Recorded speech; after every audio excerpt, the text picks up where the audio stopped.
ధనస్సు రాశి వారికి నవంబర్ మాసం 2025 సంవత్సరం మాస ఫలితం ఎలా ఉంటుందో వివరిస్తున్నాను. జాగ్రత్తగా వినండి. ఆరోగ్యం విషయంలో కొంత జాగ్రత్తగా ఉండండి. ఆర్థికపరమైనటువంటి చిక్కులు ఎట్టి పరిస్థితుల్లోనూ ఈ మాసంలో లేవు. మీకు కావలసినటువంటి ఆర్థిక వనరులు ఏర్పడతాయి.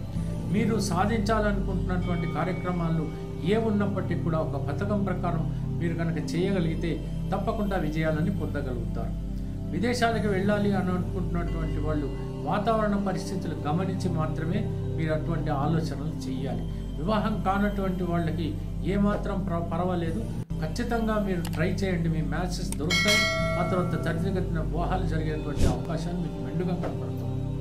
ఇక మిగతా విషయాలకు వస్తే చలనచిత్ర రంగం, ఈ రంగంలో ఉన్నటువంటి సాంకేతిక నిపుణులు కానీ, లేకపోతే నటీనటుల వర్గం కానీ, లేకపోతే డిస్ట్రిబ్యూటర్స్ కానీ, ఎగ్జిబిటర్స్ కానీ ఎవరైనప్పటికీ కూడా వాళ్ళు అద్భుతమైనటువంటి ప్రయోజనాలు పొందగలుగుతారు. ఆర్థికపరమైనటువంటి లాభం వాళ్ళకి చేకూరుతుంది. మిగతా వ్యాపార రంగంలో ఉన్నటువంటి వాళ్ళకి అద్భుతంగానే ఉంటుంది. ఇక ప్రొఫెషనల్ రంగంలో ఉన్నటువంటి వాళ్ళు మాత్రం చాలా జాగ్రత్తగా ఉండాలి. ఏమాత్రము అత్యాశకు పోతే మాత్రం నిందల పాలయ్యేటువంటి అవకాశాలు ఉన్నాయి. ఆర్థిక వనరులు వాళ్ళకు కూడా కలుగుతాయి. తప్పకుండా బాగా సంపాదించేటువంటి అవకాశం ఉంది. చాలా ధర్మబద్ధంగా ఉంటే మాత్రం మిమ్మల్ని ఎందరో కొనియాడతారు. అటువంటి పరిస్థితి మీకు ఏర్పడుతుంది. జాగ్రత్తగా వ్యవహరించండి.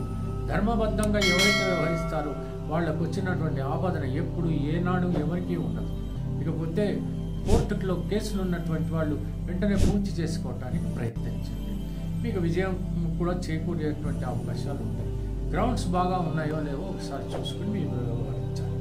ఇకపోతే ఏదైనా దూర ప్రయాణాలు చేయవలసి వస్తే మాత్రం కొంచెం జాగ్రత్తగా ఉండండి. ఏమాత్రం గాయాలు తగలకుండా చూసుకోండి. ఉద్యోగ ప్రయత్నాలు చేయవచ్చు. మీకు ఉద్యోగాలు లభించేటువంటి అవకాశాలు కూడా లేకపోలేదు. ప్రభుత్వ రంగంలో కానీ, ప్రైవేట్ రంగంలో కానీ ఉద్యోగస్తులకి మాత్రం సుపీరియర్స్ వల్ల కొంత బాధ కలిగేటువంటి పరిస్థితులు రావచ్చు. సబార్డినేట్స్ పెద్దగా కోఆపరేట్ చేయకపోవచ్చు. అయినప్పటికీ కూడా మీ సామర్థ్యాన్ని మీరు నిరూపించుకునేటువంటి అవకాశాలు మీకు కలుగుతాయి. ఈ రకంగా సాగేటువంటి ఈ మాసం అంతా చాలా ఉల్లాసంగా, ఆనందంగా మీరు ఎంజాయ్ చేయండి. కానీ ఒక్క విషయం, అదేంటంటే భక్తి శ్రద్ధలతో మాత్రం మీరు ఉండాల్సిందే. దత్తాత్రేయ స్వామికి అష్టోత్తరం చదువుతూనో లేకపోతే వింటూనో ఈ కాలం అంతా, ఈ మాసం అంతా మీరు గడిపినట్టయితే ఆత్మస్థైర్యము, అద్భుతమైనటువంటి అదృష్టము మీకు కలిగేటువంటి అవకాశాలు ఉంటాయి. ఉంటాను మరి, సెలవు.